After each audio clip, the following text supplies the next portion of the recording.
Hello दोस्तों, आज हम ब्लेंडर में देखेंगे कि ऑटोकैड फाइल्स को ब्लेंडर के अंदर कैसे इंपोर्ट करेंगे। ये बेसिकली एक ऐड ऑन के थ्रू होता है। मेरे पास ऑटोकैड वेब है, मैंने इसमें एक डिज़ाइन रेडी कर रखी है। आप इसको देख सकते हैं, ये मेरा बेस प्लान है, ये इसका टॉप का पार्ट है, ये इसकी मिडल का पार्ट है। इसको अगर आपको ब्लेंडर के अंदर ऐड करना है तो आपको इसको DFX फॉर्मेट में सेव करना पड़ेगा। मेरे पास ऑटोकैड वेब है, डायरेक्ट मैं इसको DXF फॉर्मेट में सेव नहीं कर सकता हूँ, तो पहले इसको मैं सेव कर लेता हूँ।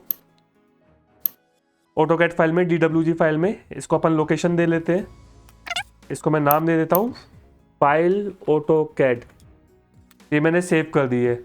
ये बेसिकली मैंने DXF फॉर्मेट में सेव नहीं करी है, मैंने DWG फॉर्मेट में सेव करी है। अगर आपको इसको फाइल को ब्लेंडर के अंदर लेना है तो आपको DXF फॉर्मेट में चाहिए। अगर आपके पास सॉफ्टवेयर है, मैंने इसको वेब में यूज़ कर रहा हूँ तो इसमें इसका ऑप्शन नहीं दे रखा है। अगर आपके पास सॉफ्टवेयर है तो उसके अंदर आप जहाँ से ही सेव करोगे तो इसके अंदर सेव एज के अंदर ऑप्शन आपको दिखा देगा। DXF फॉर्मेट भी होगा, DWG मल्टीपल फॉर्मेट दे रखे होंगे, मगर मेरे पास अभी सिर्फ सेव का ऑप्शन आ रहा है। तो इसको मैं क्या करूँगा, DWG फाइल है मेरे पास ऑटोकैड की जो नॉर्मली बेसिकली होती है, इसको मैं DWG फॉर्मेट से DXF फॉर्मेट में ऑनलाइन चेंज करूँगा। तो देखिए मैंने ऑलरेडी लिख रखा है DWG file convert into DXF file. First वाला लिंक क्लिक करते हैं, सेलेक्ट फाइल करते हैं जहाँ पर मैंने सेव करी है। तो देखिए मेरी ये फाइल है, अपन ने सेव करी थी फाइल ऑटोकैड। DWG देखिए फॉर्मेट में है। अगर आप इसको ब्लेंडर में लोगे डायरेक्ट तो ये ओपन नहीं होगी, आपको DXF फॉर्मेट में ही चाहिए।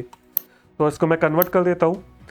अगर आपके पास सॉफ्टवेयर है तो आपको डायरेक्ट कन्वर्ट करने की ज़रूरत नहीं पड़ेगी, आप वहाँ से ही सेव कर सकते हो। देखिए ये मेरी DXF फॉर्मेट से सेव हो चुकी है। इसको मैं डाउनलोड कर लेता हूँ। देख लिए मेरे पास आ चुकी है फाइल ऑटोकैड। इसको अपन क्या करते हैं, ब्लेंडर में ऐड करते हैं। तो ब्लेंडर मैंने ओपन कर लिया है। ये मैंने आपको बोला था कि एक ऐड ऑन के थ्रू होता है, तो आपको क्या करना पड़ेगा, एक ऐड ऑन इंस्टॉल करना पड़ेगा। तो एडिट पे जाएंगे, प्रेफरेंस, इसमें आप ऑटोकैड लिखोगे तो इसके अंदर अगर मेरे पास 4.2 है तो हो सकता है आपके पास ओल्डर वर्जन हो तो उसके अंदर आ रहा हो, किसी किसी में शो नहीं कर रहा है। तो आपको क्या करना पड़ेगा, गेट एक्सटेंशन पर क्लिक करना पड़ेगा। इसमें लिखते हैं ऑटोकैड।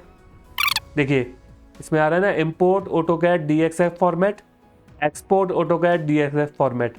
अगर आपको कोई भी फाइल बना दी, आपको एक्सपोर्ट भी करना है या इंपोर्ट करना है। अभी तो मेरे को इंपोर्ट करना है, मेरे को ऑटोकैड की फाइल ब्लेंडर में लेनी है। तो मैं कौन सा वाला करता हूँ, import AutoCAD DXF format. Install करता हूँ इसको मैं। ये देखिए मेरा इंस्टॉल हो चुका है। एड ऑन में देखते हैं, अभी देखिए ऑटोकैड लिखा, अभी ये देखिए इस पर टिक मार्क लगा रहा है। पहले ये शो नहीं कर रहा था एड ऑन में, तो मैंने एक्सटेंशन से निकाल ली है।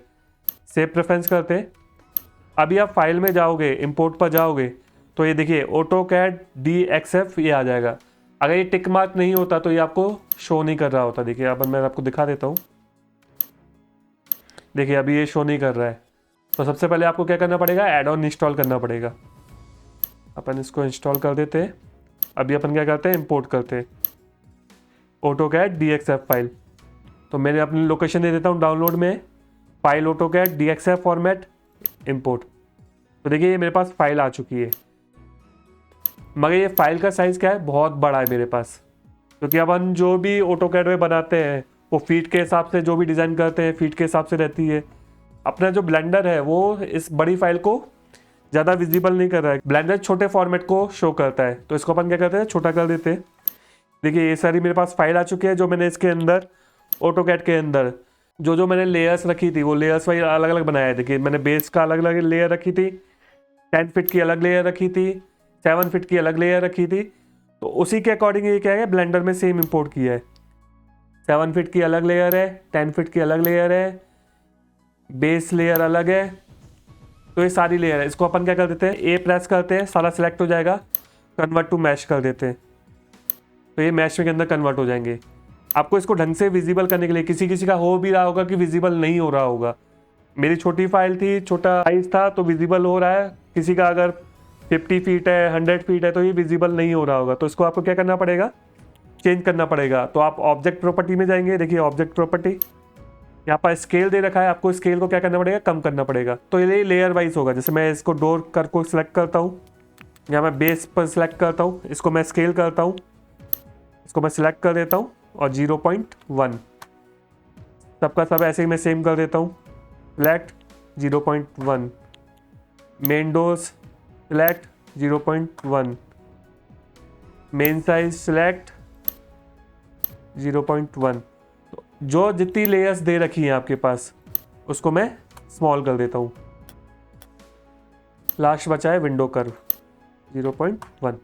तो देखिए ये सारा जो स्केल छोटा होकर यहाँ पर आ गया है। अब आप इसको कुछ भी करना है, आपको 3D बनाना है तो वो आप इजीली कर सकते हैं। अगर वो स्केल बड़ा होता तो आपको दिक्कत आती, तो इसके थ्रू आप क्या कर सकते हैं, आपको स्केल छोटा कर आप इसमें इजीली वर्क कर सकते हैं। तो आपको समझ में आया होगा कि किसी भी ऑटोकैड फाइल को ब्लेंडर के अंदर कैसे इंपोर्ट करना है, तो आप इसके थ्रू कर सकते हैं। तो आई होप आपको ये एड ऑन अच्छे से समझ में आया होगा। ऐसे ही नए नए इंटरेस्टिंग एड ऑन के लिए प्लीज हमें सब्सक्राइब कीजिए। Please like, comment and subscribe.